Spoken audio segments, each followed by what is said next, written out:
Chapter 16. Jem heard me. He thrust his head around the connecting door. As he came to my bed, Atticus's light flashed on. We stayed where we were until it went off. We heard him turn over, and we waited until he was still again. Jem took me to his room and put me in bed beside him. "Try to go to sleep," he said. "It'll be all over after tomorrow, maybe." We had come in quietly, so as not to wake Auntie. Atticus killed the engine in the driveway and coasted to the car house. We went in the back door and to our rooms without a word. I was very tired and was drifting into sleep when the memory of Atticus calmly folding his newspaper and pushing back his hat became Atticus standing in the middle of an empty waiting street, pushing up his glasses. The full meaning of the night's events hit me and I began crying. Jem was awfully nice about it. For once, he didn't remind me that people nearly 9 years old didn't do things like that. Everybody's appetite was delicate this morning, except Jem's. He ate his way through 3 eggs. Atticus watched in frank admiration. Aunt Alexandra sipped coffee and radiated waves of disapproval. Children who slipped out at night were a disgrace to the family. Atticus said he was right glad his disgraces had come along. But Auntie said, "Nonsense. Mr. Underwood was there all the time." "You know, it's a funny thing about Braxton," said Atticus. "He despises Negroes, won't have one near him." Local opinion held Mr. Underwood to be an intense, profane little man whose father in a fey fit of humor christened Braxton Bragg, a name Mr. Underwood had done his best to live down. Atticus said naming people after Confederate generals made slow, steady drinkers. Calpurnia was serving Aunt Alexandra more coffee, and she shook her head at what I thought was a pleading, winning look. "You're still too little," she said. "I'll tell you when you ain't." I said it might help my stomach. "All right," she said, and got a cup from the sideboard. She poured 1 tablespoonful of coffee into it and filled the cup to the brim with milk. I thanked her by sticking out my tongue at it and looked up to catch Auntie's warning frown. But she was frowning at Atticus. She waited until Calpurnia was in the kitchen, then she said, "Don't talk like that in front of them." "Talk like what in front of whom?" he asked. "Like that in front of Calpurnia. You said Braxton Underwood despises Negroes right in front of her." "Well, I'm sure Cal knows it. Everybody in Macomb knows it." I was beginning to notice a subtle change in my father these days that came out when he talked with Aunt Alexandra. It was a quiet digging in, never outright irritation. There was a faint starchiness in his voice when he said, "Anything fit to say at the table's fit to say in front of Calpurnia. She knows what she means to this family." "I don't think it's a good habit, Atticus. It encourages them. You know how they talk among themselves. Everything that happens in this town's out to the quarters before sundown." My father put down his knife. "I don't know of any law that says they can't talk. Maybe if we didn't give them so much to talk about, they'd be quiet." "Why don't you drink your coffee, Scout?" I was playing in it with the spoon. "I thought Mr. Cunningham was a friend of ours. You told me a long time ago he was." "He still is. But last night he wanted to hurt you." Atticus placed his fork beside his knife and pushed his plate aside. "Mr. Cunningham's basically a good man," he said. "He just has his blind spots along with the rest of us." Jem spoke. "Don't call that a blind spot. He'd have killed you last night when he first went there. He might have hurt me a little." Atticus conceded, "But son, you'll understand folks a little better when you're older. A mob's always made up of people, no matter what. Mr. Cunningham was part of a mob last night, but he was still a man. Every mob in every little southern town is always made up of people you know. Doesn't say much for them, does it?" "I'll say not," said Jem. "So it took an 8-year-old child to bring 'em to their senses, didn't it?" said Atticus.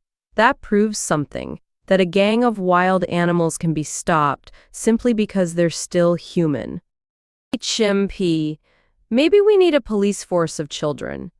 You children last night made Walter Cunningham stand in my shoes for a minute. That was enough. Well, I hoped Jem would understand folks a little better when he was older. I wouldn't. First day, Walter comes back to school will be his last, I affirmed. You will not touch him, Atticus said flatly. I don't want either of you bearing a grudge about this thing, no matter what happens. You see, don't you? Said Aunt Alexandra. What comes of things like this? Don't say I haven't told you. Atticus said he'd never say that, pushed out his chair and got up. There's a day ahead, so excuse me. Jem, I don't want you and Scout downtown today, please. As Atticus departed, Dill came bounding down the hall into the dining room. It's all over town this morning, he announced, all about how we held off 100 folks with our bare hands. Aunt Alexandra stared him to silence. It was not 100 folks, she said, and nobody held anybody off. It was just a nest of those Cunninghams, drunk and disorderly. Ah, Auntie, that's just Dill's way, said Jem. He signaled us to follow him. You all stay in the yard today, she said, as we made our way to the front porch. It was like Saturday. People from the south end of the county passed our house in a leisurely but steady stream. Mr. Dolphus Raymond lurched by on his thoroughbred. Don't see how he stays in the saddle, murmured Jem. How can you stand to get drunk 4:08 in the morning? A wagonload of ladies rattled past us. They wore cotton sunbonnets and dresses with long sleeves. A bearded man in a wool hat drove them. Yonder's some Mennonites. Jem said to Dill, they don't have buttons. They lived deep in the woods, did most of their trading across the river, and rarely came to make 'em. Dill was interested. They've all got blue eyes, Jem explained, and the men can't shave after they marry. Their wives like for 'em to tickle 'em with their beards. Mr. X. Billups rode by on a mule and waved to us. He's a funny man, said Jem. X is his name, not his initial. He was in court one time, and they asked him his name. He said X. Billups. Clerk asked him to spell it, and he said 10th asked him again, and he said 10th. They kept at it, till he wrote X on a sheet of paper and held it up for everybody to see. They asked him where he got his name, and he said that's the way his folks signed him up when he was born. As the county went by us, Jem gave Dill the histories and general attitudes of the more prominent figures. Mr. Tensaw Jones voted the straight prohibition ticket. Miss Emily Davis dipped snuff in private. Mr. Byron Waller could play the violin. Mr. Jake Slade was cutting his third set of teeth. A wagon load of unusually stern-faced citizens appeared.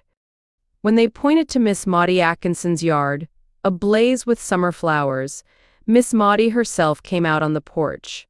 There was an odd thing about Miss Maudie.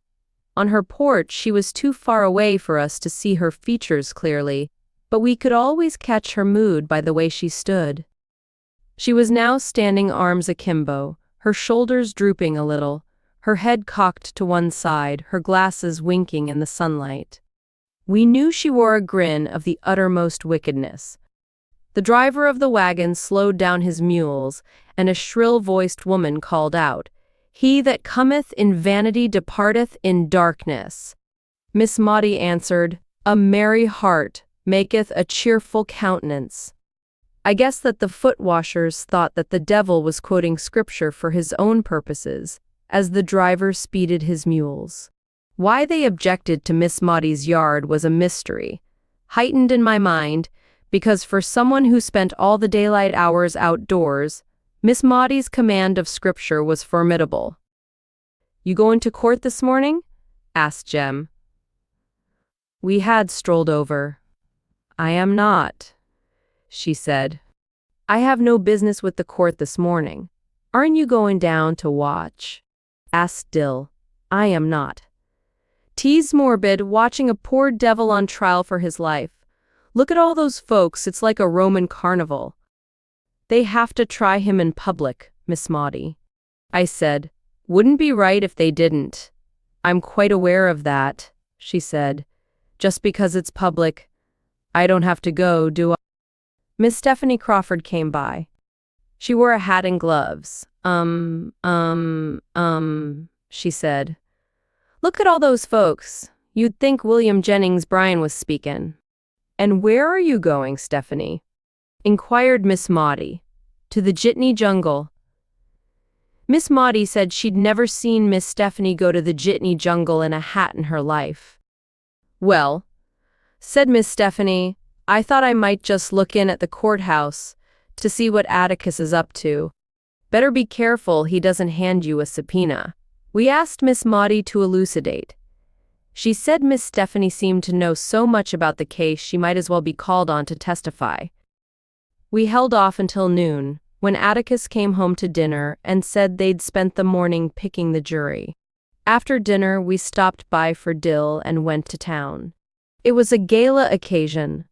There was no room at the public hitching rail for another animal. Mules and wagons were parked under every available tree. The courthouse square was covered with picnic parties sitting on newspapers, washing down biscuit and syrup with warm milk from fruit jars. Some people were gnawing on cold chicken and cold fried pork chops. The more affluent chased their food with drugstore Coca-Cola in bulb-shaped soda glasses. Greasy-faced children popped the whip through the crowd, and babies lunched at their mothers' breasts. In a far corner of the square, the Negroes sat quietly in the sun, dining on sardines, crackers, and the more vivid flavors of Nehi Cola. Mr. Dolphus Raymond sat with them. "Jem," said Dill, "he's drinking out of a sack." Mr. Dolphus Raymond seemed to be so doing.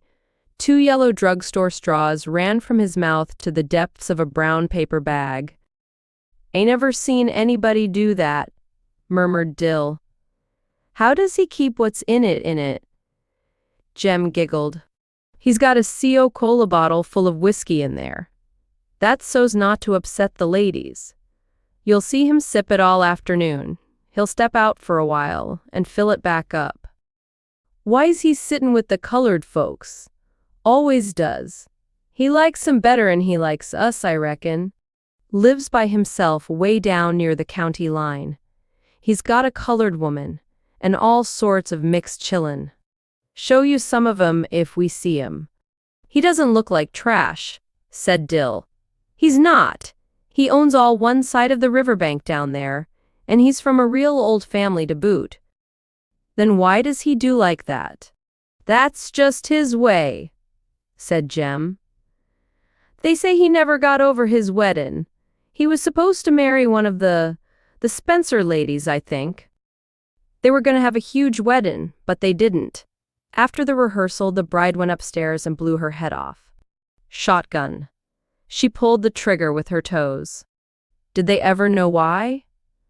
"No," said Jem. "Nobody ever knew quite why but Mr. Dolphus. They said it was because she found out about his colored woman. He reckoned he could keep her and get married too. He's been sort of drunk ever since. You know, though, he's real good to those chillin'." "Jem," I asked, "what's a mixed child? Half white, half colored. You've seen 'em, Scout. You know that red kinky-headed one that delivers for the drugstore? He's half white. They're real sad." "Sad, how come?" "They don't belong anywhere. Colored folks won't have 'em because they're half white. White folks won't have 'em 'cause they're colored, so they're just in-betweens, don't belong anywhere. But Mr. Dolphus now, they say he's shipped 2 of his up north. They don't mind 'em up north. Yonder's one of 'em." A small boy clutching a Negro woman's hand walked toward us. He looked all Negro to me. He was rich chocolate with flaring nostrils and beautiful teeth. Sometimes he would skip happily, and the Negro woman tugged his hand to make him stop. Jem waited until they passed us. "That's one of the little ones," he said. How can you tell? Asked Dill. He looked black to me. You can't sometimes, not unless you know who they are. But he's half Raymond, all right. But how can you tell? I asked. I told you, Scout. You just have to know who they are. Well, how do you know we ain't Negroes? Uncle Jack Finch says we really don't know. He says as far as he can trace back the Finches, we ain't. But for all he knows, we might have come straight out of Ethiopia during the Old Testament. Well, if we came out during the Old Testament, it's too long ago to matter. That's what I thought, said Jem. But around here, once you have a drop of Negro blood, that makes you all black. Hey, look. Some invisible signal had made the lunchers on the square rise and scatter bits of newspaper, cellophane, and wrapping paper. Children came to mothers. Babies were cradled on hips as men in sweat-stained hats collected their families and herded them through the courthouse doors. In the far corner of the square, the Negroes and Mr. Dolphus Raymond stood up and dusted their breeches. There were few women and children among them, which seemed to dispel the holiday mood. They waited patiently at the doors behind the white families. Let's go in, said Dill. Nah, we better wait till they get in. Atticus might not like it if he sees us. The Macomb County Courthouse was faintly reminiscent of Arlington in one respect. The concrete pillars supporting its south roof were too heavy for their light burden. The pillars were all that remained standing when the original courthouse burned in 1856. Another courthouse was built around them. It is better to say, built in spite of them. But for the south porch, the Macomb County Courthouse was early Victorian, presenting an unoffensive vista when seen from the north. From the other side, however, Greek Revival columns clashed with a big 19th century clock tower housing a rusty, unreliable instrument, a view indicating a people determined to preserve every physical scrap of the past. To reach the courtroom, on the second floor, one passed sundry sunless county cubbyholes. The tax assessor, the tax collector, the county clerk, the county solicitor, the circuit clerk. The judge of probate lived in cool, dim hutches that smelled of decaying record books mingled with old damp cement and stale urine. It was necessary to turn on the lights in the daytime. There was always a film of dust on the rough floorboards. The inhabitants of these offices were creatures of their environment. Little gray-faced men, they seemed untouched by wind or sun. We knew there was a crowd, but we had not bargained for the multitudes in the first-floor hallway. I got separated from Jem and Dill, but made my way toward the wall by the stairwell, knowing Jem would come for me eventually. I found myself in the middle of the Idlers' Club, and made myself as unobtrusive as possible. This was a group of white-shirted, khaki-trousered, suspendered old men who had spent their lives doing nothing and passed their twilight days doing same on pine benches under the live oaks on the square. Attentive critics of courthouse business, Atticus said they knew as much law as the Chief Justice, from long years of observation. Normally, they were the court's only spectators, and today they seemed resentful of the interruption of their comfortable routine. When they spoke, their voices sounded casually important. The conversation was about my father. Thinks he knows what he's doing. One said, "Oh, now, I wouldn't say that," said another. "Atticus Finch is a deep reader, a mighty deep reader. He reads all right, that's all he does." The club snickered. "Let me tell you something now, Billy." A third said, "You know the court appointed him to defend this nigger." "Yeah, but Atticus aims to defend him. That's what I don't like about it." This was news that put a different light on things. Atticus had to, whether he wanted to or not.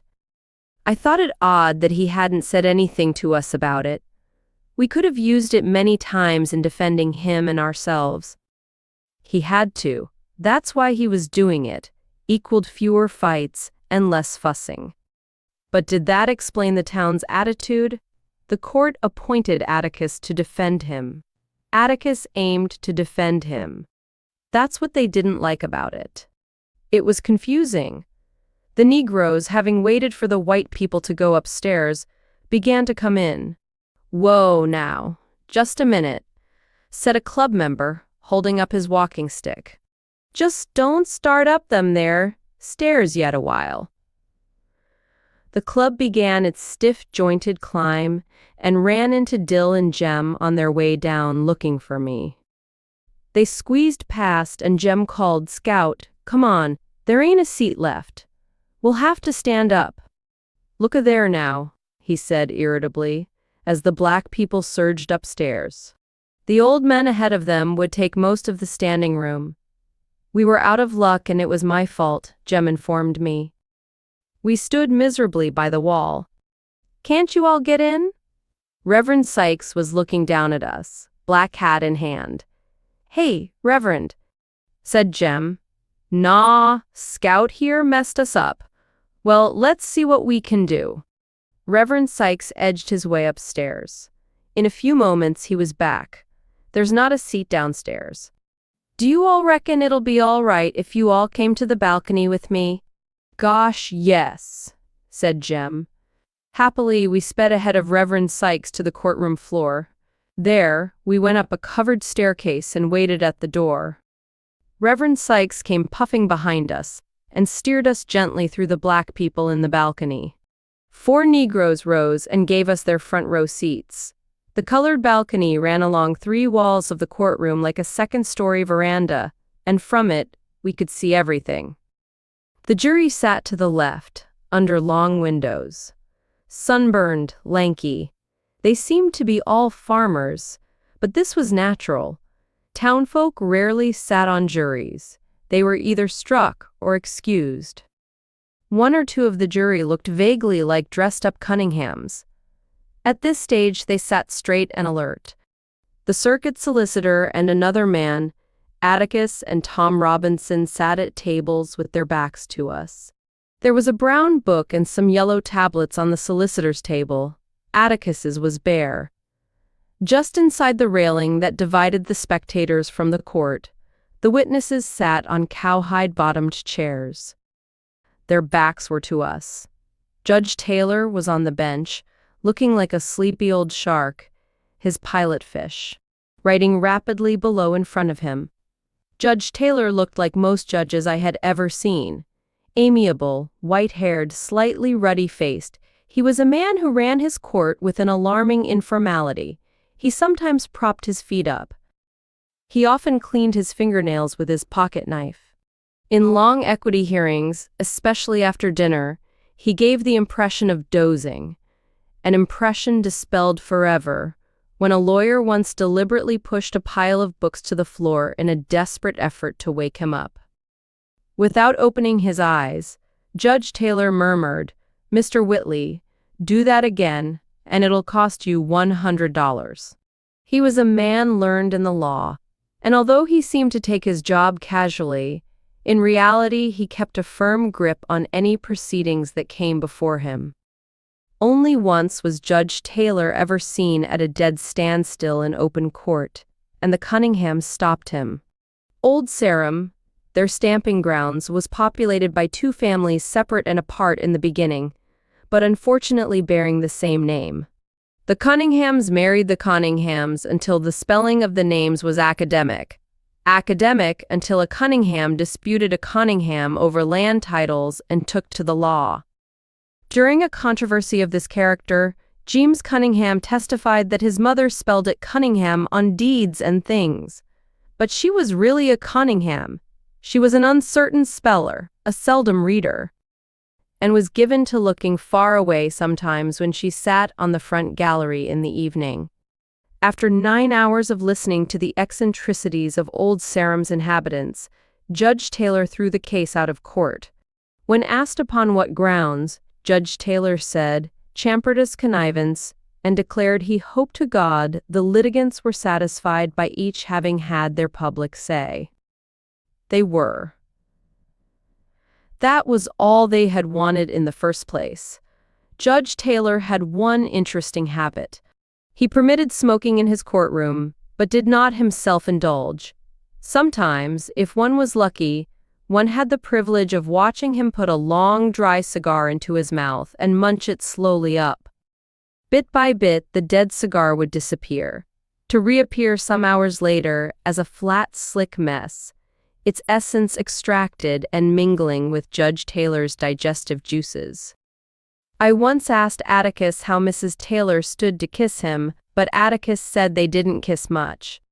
The witness stand was to the right of Judge Taylor, and when we got to our seats, Mr. Heck Tate was already on it. Contents Prev. Next. Chapter 17. Jem, I said, are those the Ewells sittin' down yonder? Hush, said Jem. Mr. Heck Tate's testifyin'. Mr. Tate had dressed for the occasion. He wore an ordinary business suit, which made him look somehow like every other man. Gone were his high boots, lumberjacket, and bullet-studded belt.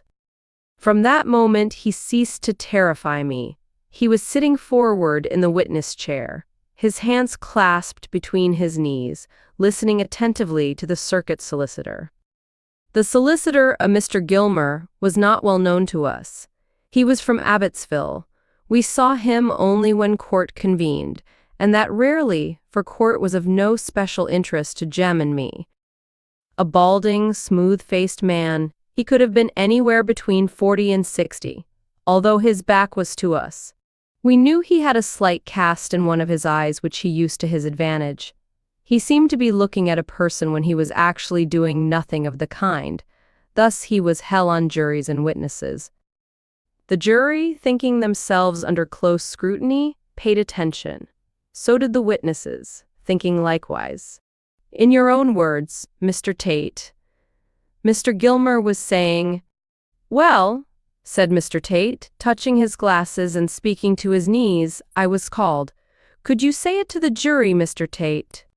"Thank you. Who called you?" Mr. Tate said, "I was fetched by Mr. Bob Ewell yonder one night." "What night, sir?" Mr. Tate said, "It was the night of November 21st. I was just leaving my office to go home when Mr. Ewell came in, very excited he was, and said, 'Get out to his house quick. Some niggard raped his girl.' Did you go?" "Certainly. Got in the car and went out as fast as I could." "And what did you find?" "Found her lying on the floor in the middle of the front room, one on the right as you go in. She was pretty well beat up, but I heaved her to her feet, and she washed her face in a bucket in the corner and said she was all right. I asked her who hurt her, and she said it was Tom Robinson." Judge Taylor, who had been concentrating on his fingernails, looked up as if he were expecting an objection, but Atticus was quiet. Asked her if he beat her like that. She said yes, he had. Asked her if he took advantage of her, and she said yes, he did. So I went down to Robinson's house and brought him back. She identified him as the one, so I took him in. That's all there was to it." "Thank you," said Mr. Gilmer. Judge Taylor said, "Any questions, Atticus?" "Yes," said my father. He was sitting behind his table. His chair was skewed to one side, his legs were crossed, and one arm was resting on the back of his chair. "Did you call a doctor, Sheriff?" "Did anybody call a doctor?" asked Atticus. "No, sir," said Mr. Tate. "Didn't call a doctor?" "No, sir," repeated Mr. Tate. "Why not?" There was an edge to Atticus's voice. "Well, I can tell you why I didn't. It wasn't necessary, Mr. Finch. She was mighty banged up. Something happened, it was obvious. But you didn't call a doctor? While you were there, did anyone send for one, fetch one, carry her to one?" "No, sir." Judge Taylor broke in. "He's answered the question 3 times, Atticus. He didn't call a doctor." Atticus said, "I just wanted to make sure, Judge," and the judge smiled. Jem's hand, which was resting on the balcony rail, tightened around it. He drew in his breath suddenly. Glancing below, I saw no corresponding reaction, and wondered if Jem was trying to be dramatic. Dill was watching peacefully, and so was Reverend Sykes beside him. "What is it?" I whispered, and got a terse shh. "Sheriff," Atticus was saying, "you say she was mighty banged up." "In what way?" "Well, just describe her injuries, heck." "Well, she was beaten around the head. There was already bruises coming on her arms, and it happened about 30 minutes before. How do you know?" Mr. Tate grinned. "Sorry, that's what they said. Anyway, she was pretty bruised up when I got there, and she had a black eye comin'." "Which eye?" Mr. Tate blinked and ran his hands through his hair. "Let's see," he said softly. Then he looked at Atticus as if he considered the question childish. "Can't you remember?" Atticus asked. Mr. Tate pointed to an invisible person 5 inches in front of him and said, "Her left." "Wait a minute, Sheriff," said Atticus. "Was it her left facing you, or her left looking the same way you were?" Mr. Tate said, "Oh yes, that'd make it her right. It was her right eye, Mr. Finch. I remember now. She was bunged up on that side of her face." Mr. Tate blinked again, as if something had suddenly been made plain to him. Then he turned his head and looked around at Tom Robinson. As if by instinct, Tom Robinson raised his head. Something had been made plain to Atticus also, and it brought him to his feet. "Sheriff, please repeat what you said." "It was her right eye," I said. "No." Atticus walked to the court reporter's desk and bent down to the furiously scribbling hand. It stopped, flipped back the shorthand pad, and the court reporter said, "Mr. Finch, I remember now, she was bunged up on that side of the face." Atticus looked up at Mr. Tate. "Which side again, heck?" "The right side, Mr. Finch, but she had more bruises. You want to hear about 'em?" Atticus seemed to be bordering on another question, but he thought better of it and said, "Yes, what were her other injuries?" As Mr. Tate answered, Atticus turned and looked at Tom Robinson as if to say this was something they hadn't bargained for. "Her arms were bruised, and she showed me her neck. There were definite finger marks on her gullet, all around her throat." "At the back of her neck?" "I'd say they were all around, Mr. Finch." "You would?" "Yes, sir, she had a small throat, anybody could have reached around it with." "Just answer the question yes or no, please, Sheriff," said Atticus dryly, and Mr. Tate fell silent. Atticus sat down and nodded to the circuit solicitor, who shook his head at the judge, who nodded to Mr. Tate, who rose stiffly and stepped down from the witness stand. Below us, heads turned, feet scraped the floor, babies were shifted to shoulders, and a few children scampered out of the courtroom. The Negroes behind us whispered softly among themselves. Dill was asking Reverend Sykes what it was all about, but Reverend Sykes said he didn't know. So far, things were utterly dull. Nobody had thundered. There were no arguments between opposing counsel. There was no drama. A grave disappointment to all present, it seemed. Atticus was proceeding amiably, as if he were involved in a title dispute. With his infinite capacity for calming turbulent seas, he could make a rape case as dry as a sermon.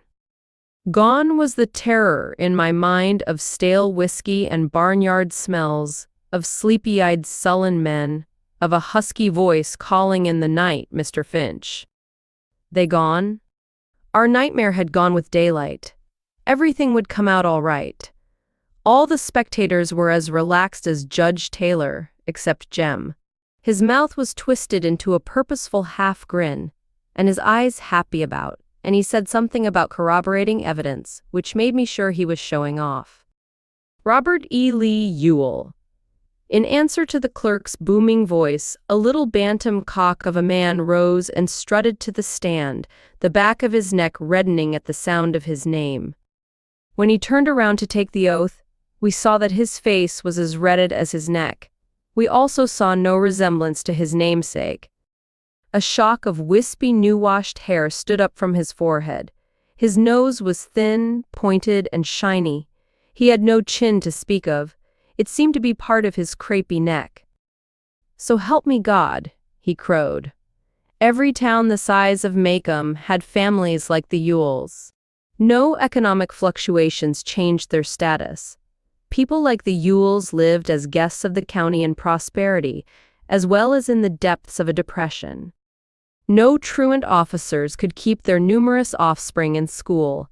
No public health officer could free them from congenital defects, various worms, and the diseases indigenous to filthy surroundings. Macomb's Yules lived behind the town garbage dump in what was once a Negro cabin. The cabin's plank walls were supplemented with sheets of corrugated iron, its roof shingled with tin cans hammered flat. So only its general shape suggested its original design. Square, with 4 tiny rooms opening onto a shotgun hall, the cabin rested uneasily upon 4 irregular lumps of limestone. Its windows were merely open spaces in the walls, which in the summertime were covered with greasy strips of cheesecloth to keep out the varmints that feasted on Macomb's refuse. The varmints had a lean time of it, for the Yules gave the dump a thorough gleaning every day. The fruits of their industry, those that were not eaten, made the plot of ground around the cabin look like the playhouse of an insane child.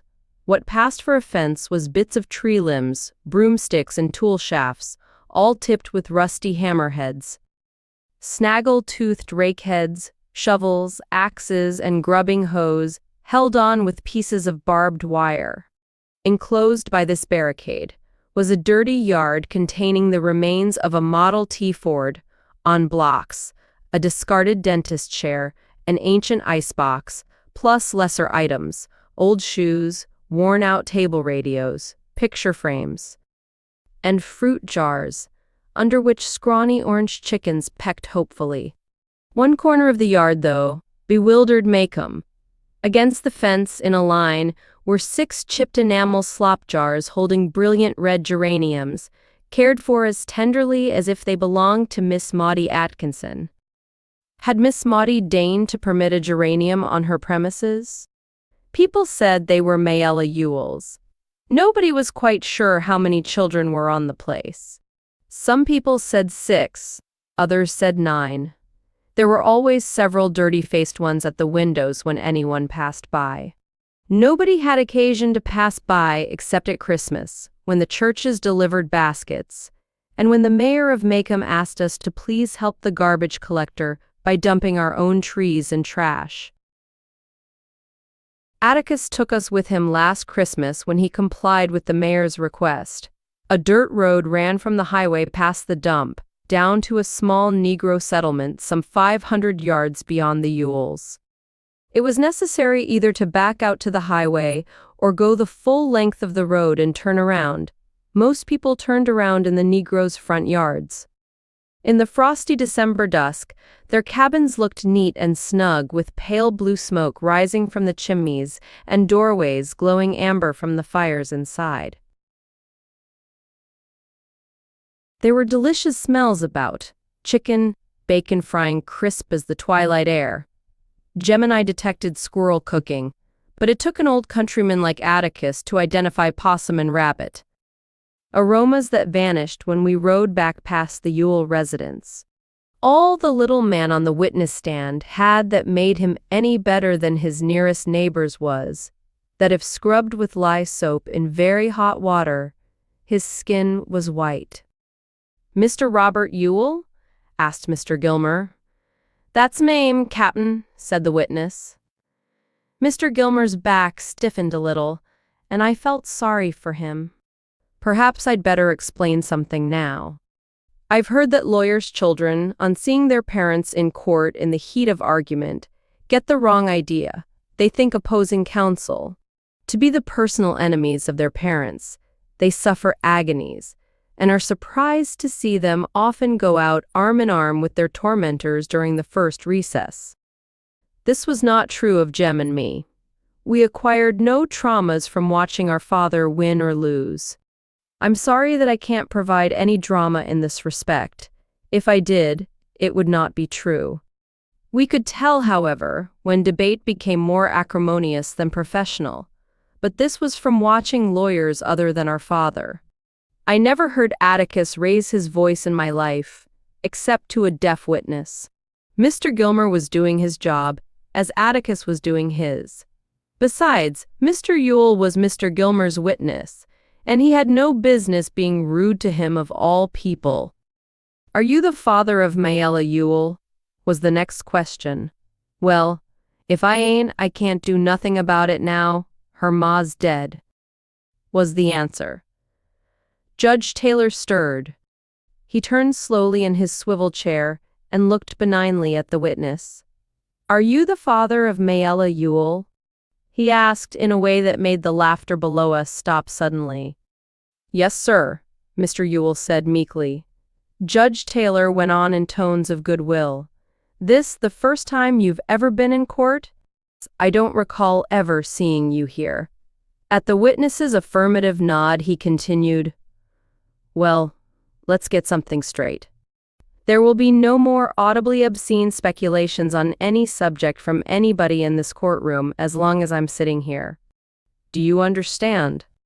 Mr. Ewell nodded, but I don't think he did. Judge Taylor sighed and said, "All right, Mr. Gilmer?" "Thank you, sir. Mr. Ewell, would you tell us in your own words what happened on the evening of November 21st, please?"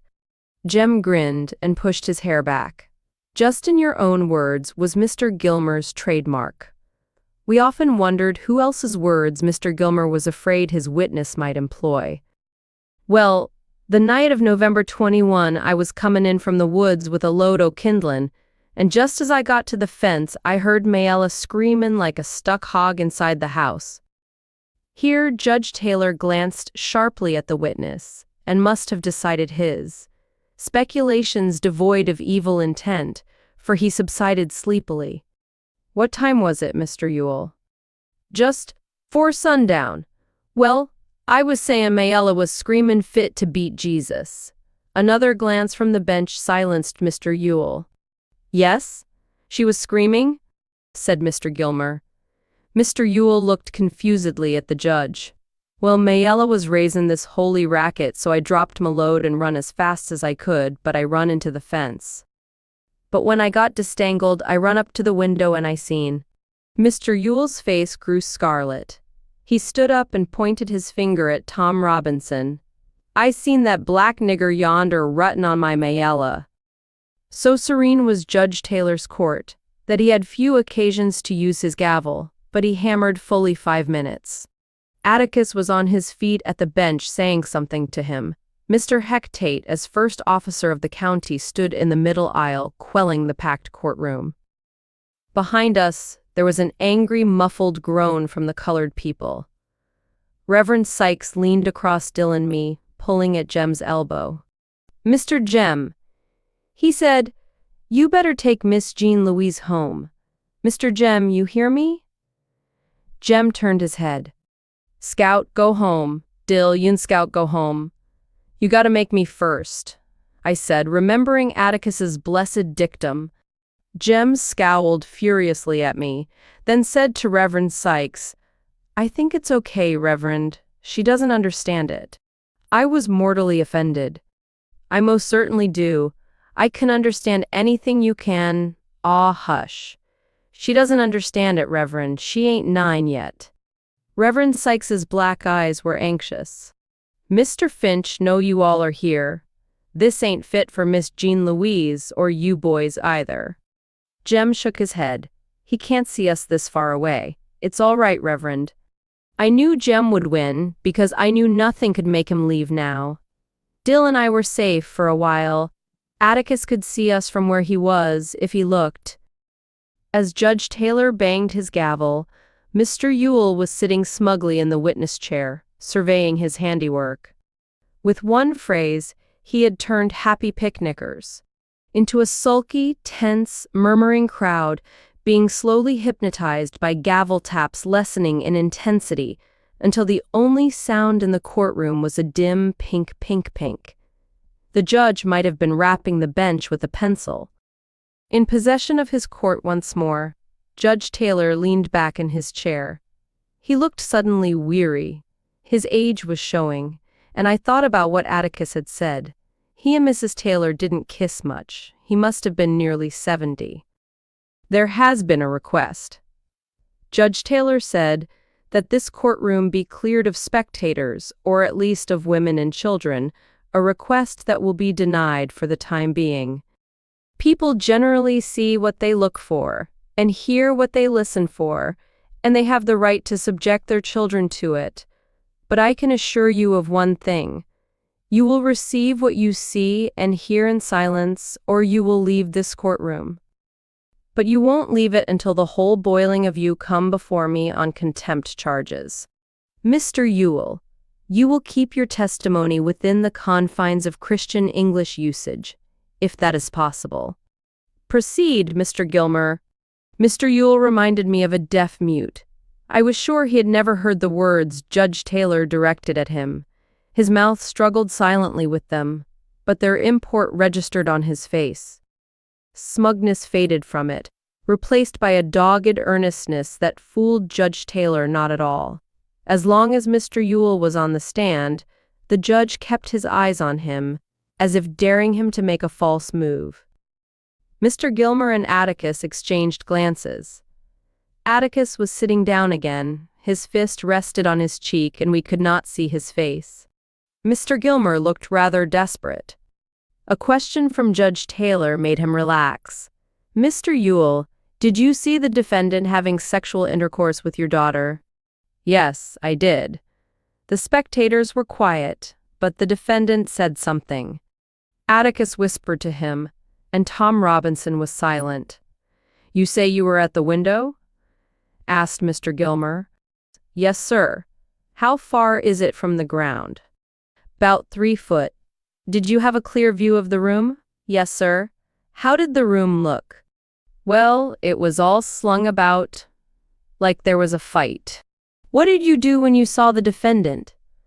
Well, I run around the house to get in, but he run out the front door just ahead of me. I sawed who he was, all right. I was too distracted about Mayella to run after him. I run in the house and she was lying on the floor squallin'. Then what did you do? Why, I run for Tate quick as I could. I knowed who it was, all right, lived down yonder in that nigger nest, past the house every day. Jedge, I've asked this county for 15 years to clean out that nest down yonder. They're dangerous to live around sides devaluing my property. Thank you, Mr. Ewell, said Mr. Gilmer hurriedly. The witness made a hasty descent from the stand and ran smack into Atticus, who had risen to question him. Judge Taylor permitted the court to laugh. Just a minute, sir, said Atticus genially. Could I ask you a question or two? Mr. Ewell backed up into the witness chair, settled himself, and regarded Atticus with haughty suspicion, an expression common to Macomb County witnesses when confronted by opposing counsel. Mr. Ewell, Atticus began, folks were doing a lot of running that night. Let's see, you say you ran to the house, you ran to the window, you ran inside, you ran to Mayella, you ran from Mr. Tate. Did you, during all this running, run for a doctor? Wa'dn't no need to. I seen what happened. But there's one thing I don't understand, said Atticus. Weren't you concerned with Mayella's condition? I most positively was, said Mr. Ewell. I seen who done it. No, I mean her physical condition. Did you not think the nature of her injuries warranted immediate medical attention? What? Didn't you think she should have had a doctor immediately? The witness said he never thought of it. He had never called a doctor to any of his in his life, and if he had, it would have cost him $5. That all? He asked. Not quite, said Atticus casually. Mr. Ewell, you heard the sheriff's testimony, didn't you? How's that? You were in the courtroom when Mr. Heck Tate was on the stand, weren't you? You heard everything he said, didn't you? Mr. Ewell considered the matter carefully and seemed to decide that the question was safe. Yes. He said, "Do you agree with his description of Maella's injuries?" "How's that?" Atticus looked around at Mr. Gilmer and smiled. Mr. Yule seemed determined not to give the defense the time of day. Mr. Tate testified that her right eye was blackened, that she was beaten around the— "Oh yeah," said the witness. "I hold with everything Tate said." "You do?" asked Atticus mildly. "I just want to make sure." He went to the court reporter, said something, and the reporter entertained us for some minutes by reading Mr. Tate's testimony as if it were stock market quotations. "Which eye her left? Oh yes, that'd make it her right. It was her right eye, Mr. Finch. I remember now, she was bunged." He flipped the page. "Up on that side of the face, Sheriff, please repeat what you said it was her right eye," I said. "Thank you, Bert," said Atticus. "You heard it again, Mr. Yule. Do you have anything to add to it? Do you agree with the sheriff?" "I holds with Tate.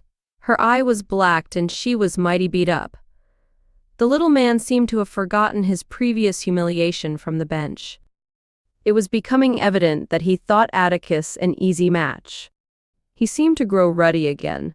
His chest swelled, and once more he was a red little rooster. I thought he'd burst his shirt at Atticus's next question. "Mr. Yule, can you read and write?" Mr. Gilmer interrupted. "Objection," he said. "Can't see what witness's literacy has to do with the case. Irrelevant and immaterial."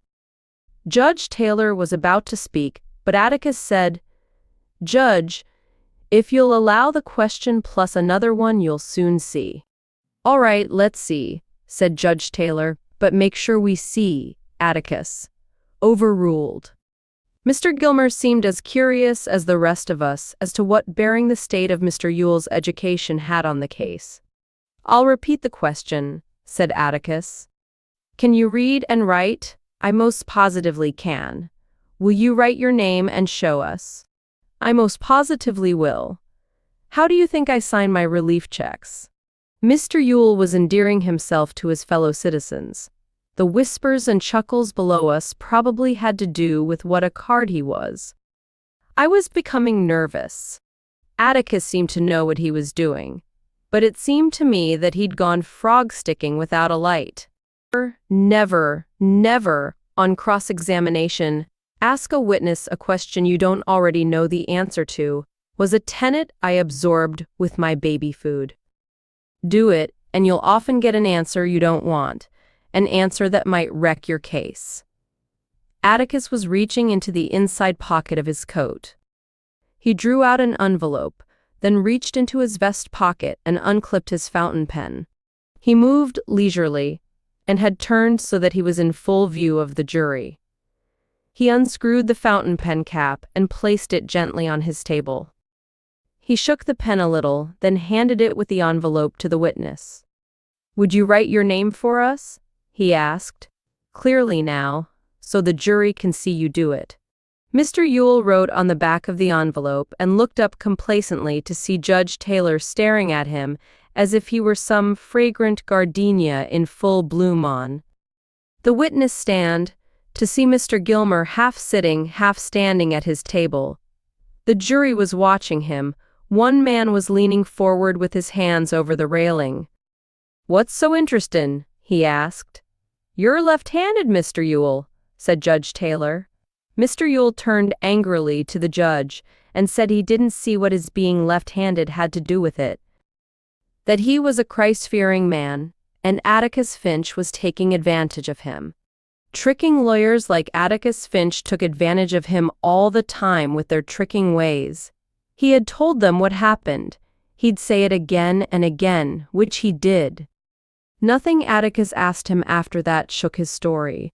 That he'd looked through the window, then ran the nigger off, then ran for the sheriff. Atticus finally dismissed him. Mr. Gilmer asked him one more question. "About your writing with your left hand. Are you ambidextrous, Mr. Yule?" "I most positively am not. I can use one hand good as the other." "One hand good as the other," he added, glaring at the defense table. Jem seemed to be having a quiet fit. He was pounding the balcony rail softly, and once he whispered, "We've got him." I didn't think so. Atticus was trying to show, it seemed to me, that Mr. Yule could have beaten up Mayella. That much I could follow. If her right eye was blacked, and she was beaten mostly on the right side of the face, it would tend to show that a left-handed person did it. Sherlock Holmes and Jem Finch would agree, but Tom Robinson could easily be left-handed too. Like Mr. Hecate, I imagined a person facing me, went through a swift mental pantomime, and concluded that he might have held her with his right hand and pounded her with his left. I looked down at him. His back was to us, but I could see his broad shoulders and bull-thick neck. He could easily have done it. I thought Jem was counting his chickens. Contents, Prev next. Chapter 18. But someone was booming again. Mayella Violet Ewell. A young girl walked to the witness stand. As she raised her hand and swore that the evidence she gave would be the truth, the whole truth, and nothing but the truth, so help her God, she seemed somehow fragile-looking. But when she sat facing us in the witness chair, she became what she was, a thick-bodied girl accustomed to strenuous labor. In Macomb County, it was easy to tell when someone bathed regularly, as opposed to yearly libations. Mr. Yule had a scalded look, as if an overnight soaking had deprived him of protective layers of dirt. His skin appeared to be sensitive to the elements. Mayella looked as if she tried to keep clean, and I was reminded of the row of red geraniums in the Yule yard. Mr. Gilmer asked Mayella to tell the jury in her own words what happened on the evening of November 21st of last year. Just in her own words, please. Mayella sat silently. "Where were you at dusk on that evening?" began Mr. Gilmer patiently. "On the porch." "Which porch?" "Ain't but one, the front porch." "What were you doing on the porch?" "Nothin'." Judge Taylor said, "Just tell us what happened." "You can do that, can't you?" Mayella stared at him and burst into tears. She covered her mouth with her hands and sobbed. Judge Taylor let her cry for a while, then he said, "That's enough now. Don't be afraid of anybody here, as long as you tell the truth. All this is strange to you, I know, but you've nothing to be ashamed of and nothing to fear." "What are you scared of?" Mayella said something behind her hands. "What was that?" asked the judge. "Him," she sobbed, pointing at Atticus. "Mr. Finch?" She nodded vigorously, saying, "Don't want him doing me like he done Papa, trying to make him out left-handed." Judge Taylor scratched his thick white hair. It was plain that he had never been confronted with a problem of this kind. "How old are you?" he asked. 19 and a half, Mayella said. Judge Taylor cleared his throat and tried unsuccessfully to speak in soothing tones. "Mr. Finch has no idea of scaring you," he growled, "and if he did, I'm here to stop him. That's one thing I'm sitting up here for. Now you're a big girl, so you just sit up straight and tell us what happened to you." "You can do that, can't you?" I whispered to Jem. "Has she got good sense?" Jem was squinting down at the witness stand. "Can't tell yet," he said.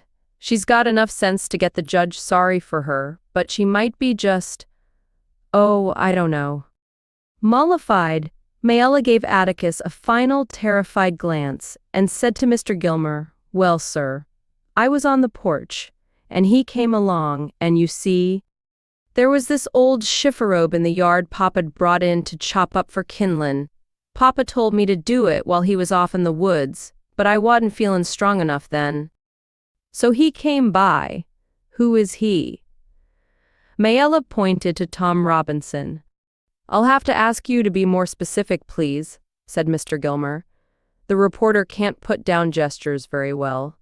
"That in yonder," she said. "Robinson." "Then what happened?" "I said, 'Come here, nigger, and bust up this chifforobe for me. I got a nickel for you.'" He could have done it easy enough. He could. So he come in the yard, and I went in the house to get him the nickel, and I turned around, and 'fore I knew it, he was on me. Just run up behind me, he did. He got me round the neck, cussin' me and sayin' dirt. I fought and hollered, but he had me round the neck. He hit me agin and agin. Mr. Gilmer waited for Mayella to collect herself. She had twisted her handkerchief into a sweaty rope. When she opened it to wipe her face, it was a mass of creases from her hot hands. She waited for Mr. Gilmer to ask another question, but when he didn't, she said, "He chunked me on the floor and choked me and took advantage of me." "Did you scream?" asked Mr. Gilmer. "Did you scream and fight back?" "Reckon I did, hollered for all I was worth, kicked and hollered loud as I could." "Then what happened?"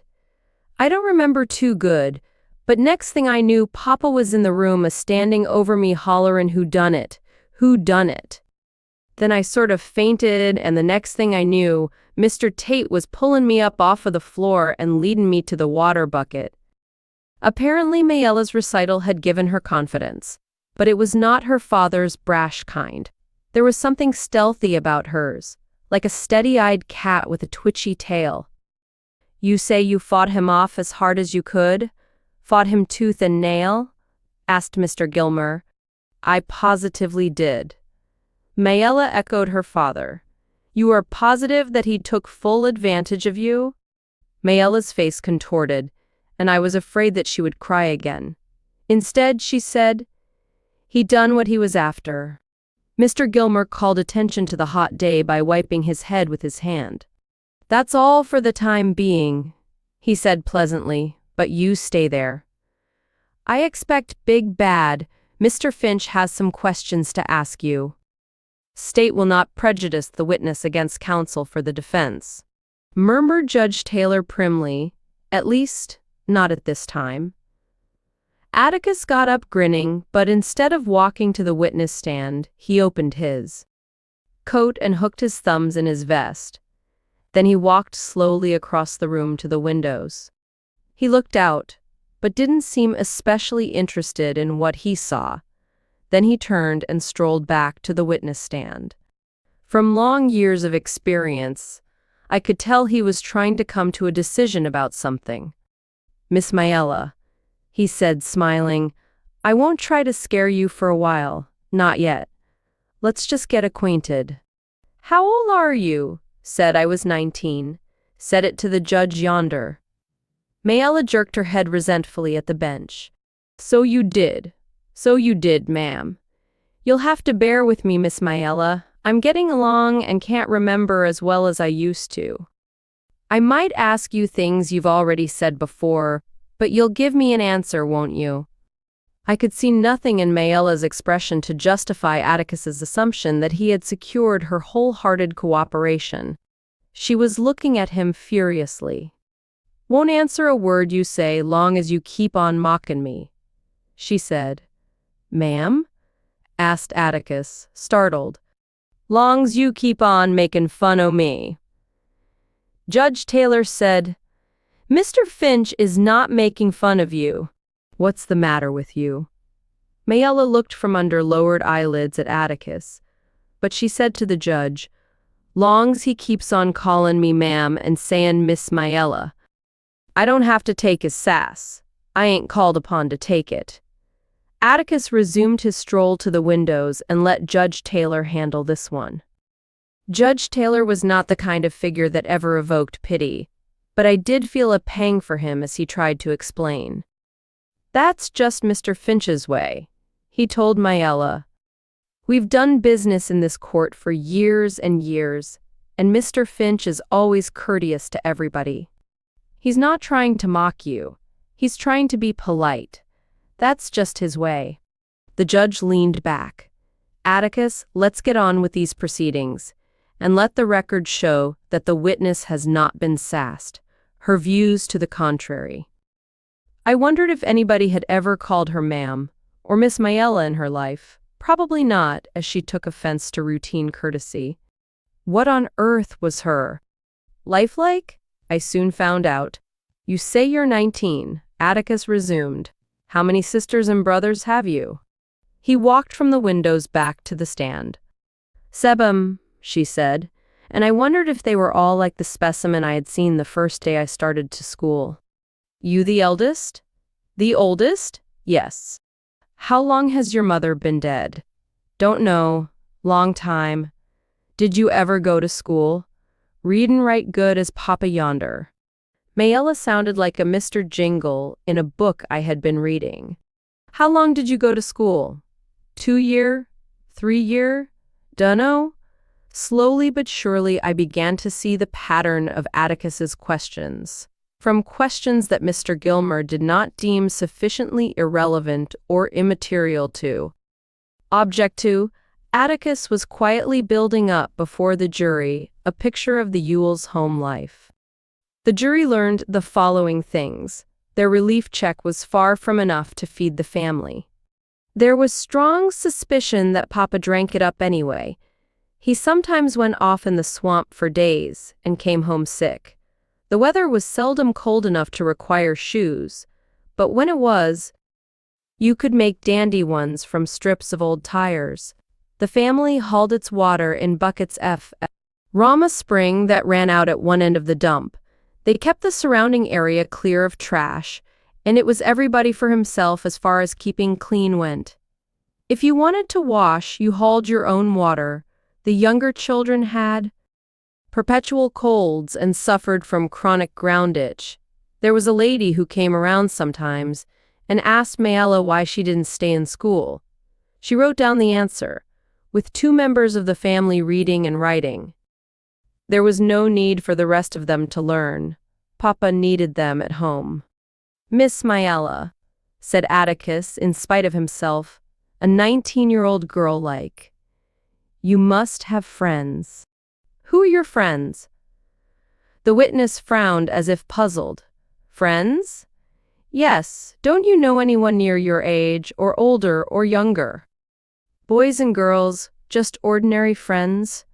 Mayella's hostility, which had subsided to grudging neutrality, flared again. You making fun o' me again, Mr. Finch? Atticus let her question answer his. Do you love your father, Miss Mayella? Was his next. Love him, whatcha mean? I mean, is he good to you? Is he easy to get along with? He does tolerable, except when. Mayella looked at her father, who was sitting with his chair tipped against the railing. He sat up straight and waited for her to answer. Except when nothin', said Mayella. I said he does tolerable. Mr. Ewell leaned back again. Except when he's drinking? Asked Atticus so gently that Mayella nodded. Does he ever go after you? How you mean? When he's riled? Has he ever beaten you?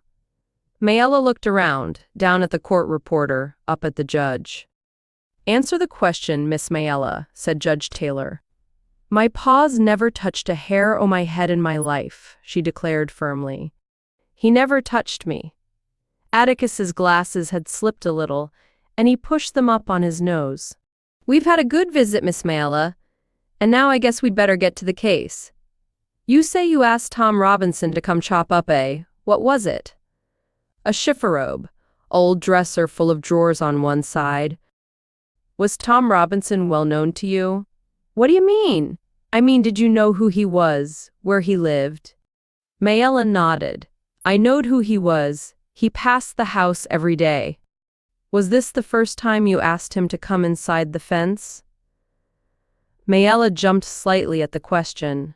Atticus was making his slow pilgrimage to the windows, as he had been doing. He would ask a question, then look out, waiting for an answer. He did not see her involuntary jump, but it seemed to me that he knew she had moved. He turned around and raised his eyebrows. He began again. Yes, it was. Didn't you ever ask him to come inside the fence before? She was prepared now. I did not. I certainly did not. One did not's enough, said Atticus serenely. You never asked him to do odd jobs for you before. I mighta, conceded Mayella. There was several niggers around. Can you remember any other occasions? No. All right, now to what happened. You said Tom Robinson was behind you in the room when you turned around, that right? Yes. You said he got you around the neck cussing and saying dirt, is that right? T's right. Atticus's memory had suddenly become accurate. You say he caught me and choked me and took advantage of me. Is that right? That's what I said. Do you remember him beating you about the face? The witness hesitated. You seem sure enough that he choked you. All this time you were fighting back. Remember? You kicked and hollered as loud as you could.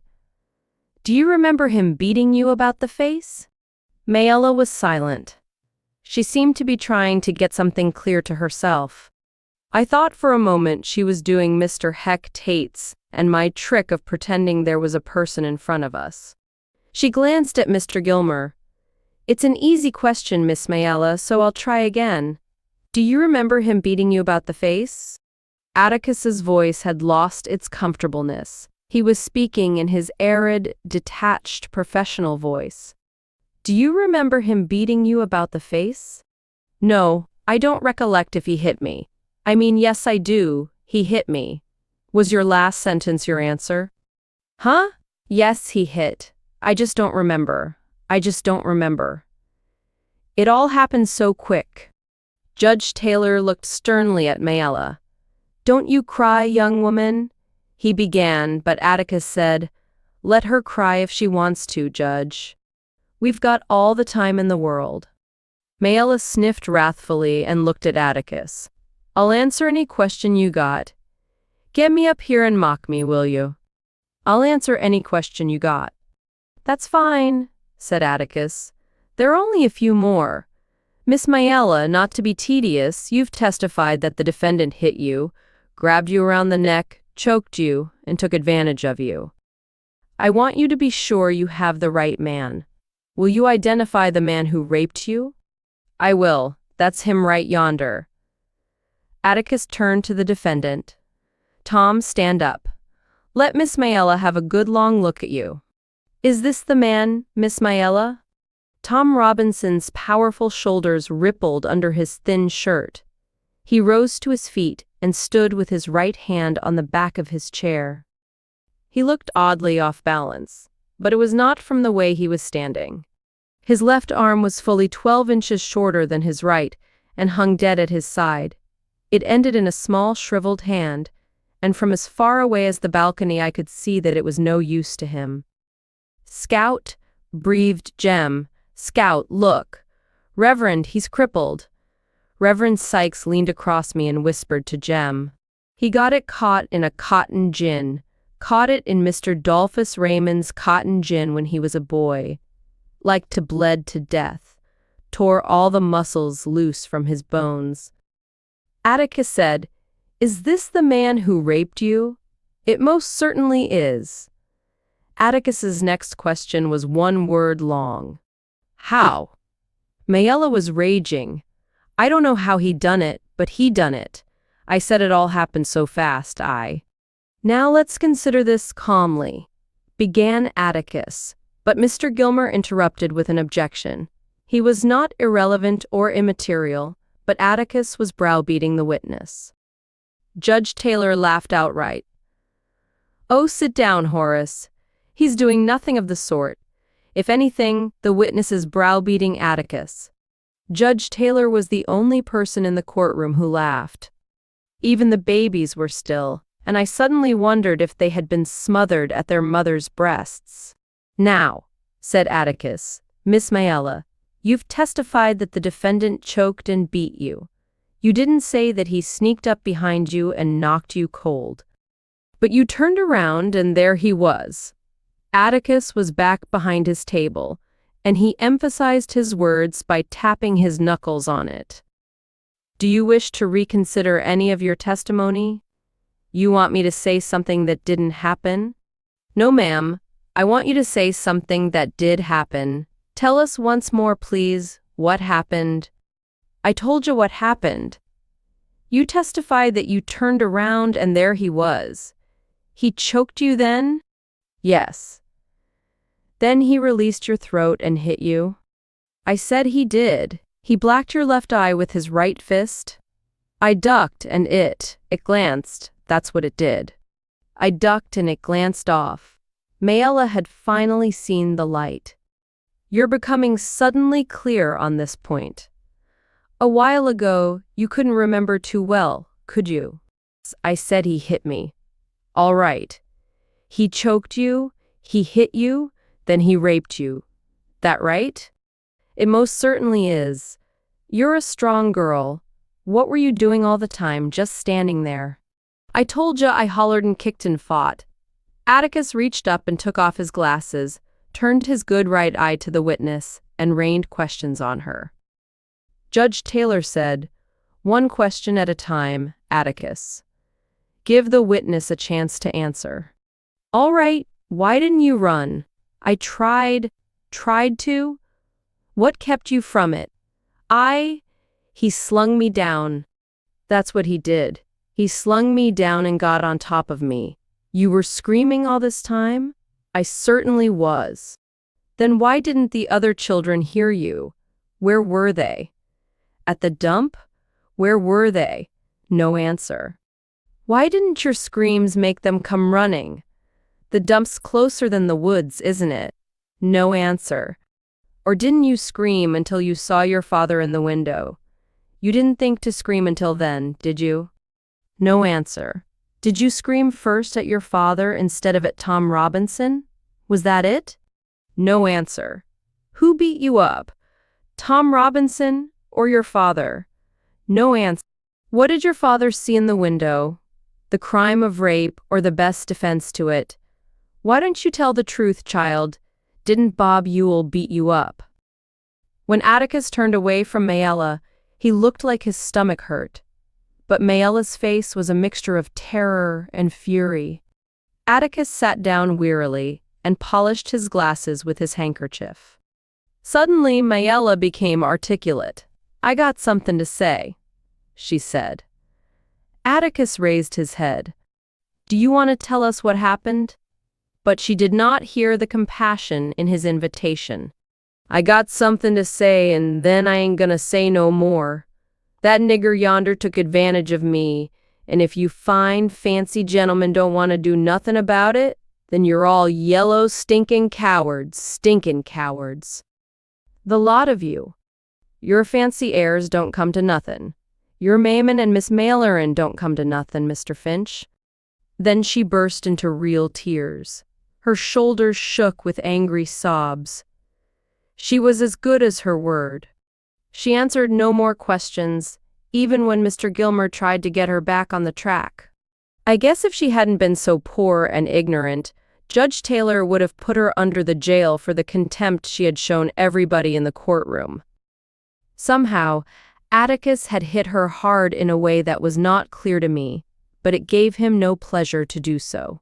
He sat with his head down, and I never saw anybody glare at anyone with the hatred Mayella showed when she left the stand and walked by Atticus's table. When Mr. Gilmer told Judge Taylor that the state rested, Judge Taylor said, "It's time we all did. We'll take 10 minutes." Atticus and Mr. Gilmer met in front of the bench and whispered. Then they left the courtroom by a door behind the witness stand, which was a signal for us all to stretch. I discovered that I had been sitting on the edge of the long bench, and I was somewhat numb. Jem got up and yawned. Dill did likewise, and Reverend Sykes wiped his face on his hat. The temperature was an easy 90, he said. Mr. Braxton Underwood, who had been sitting quietly in a chair reserved for the press, soaking up testimony with his sponge of a brain, allowed his bitter eyes to rove over the colored balcony, and they met mine. He gave a snort and looked away. "Jem," I said, "Mr. Underwood's seen us." "That's okay. He won't tell Atticus. He'll just put it on the social side of the Tribune." Jem turned back to Dill, explaining, I suppose, the finer points of the trial to him, but I wondered what they were. There had been no lengthy debates between Atticus and Mr. Gilmer on any points. Mr. Gilmer seemed to be prosecuting almost reluctantly. Witnesses had been led by the nose as asses are, with few objections. But Atticus had once told us that in Judge Taylor's court, any lawyer who was a strict constructionist on evidence usually wound up receiving strict instructions from the bench. He distilled this for me to mean that Judge Taylor might look lazy and operate in his sleep, but he was seldom reversed, and that was the proof of the pudding. Atticus said he was a good judge. Presently, Judge Taylor returned and climbed into his swivel chair. He took a cigar from his vest pocket and examined it thoughtfully. I punched Dill. Having passed the judge's inspection, the cigar suffered a vicious bite. We come down sometimes to watch him. I explained. It's going to take him the rest of the afternoon now. You watch.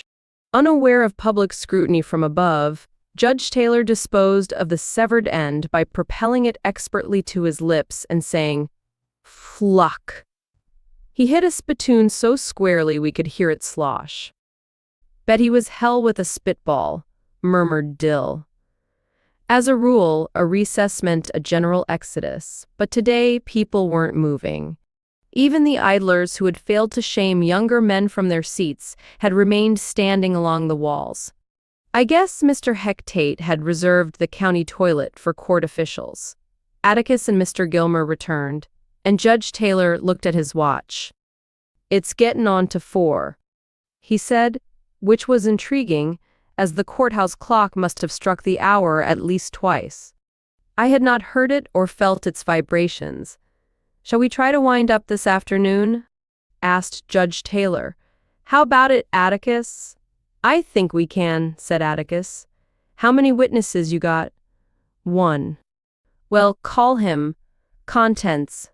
Prev.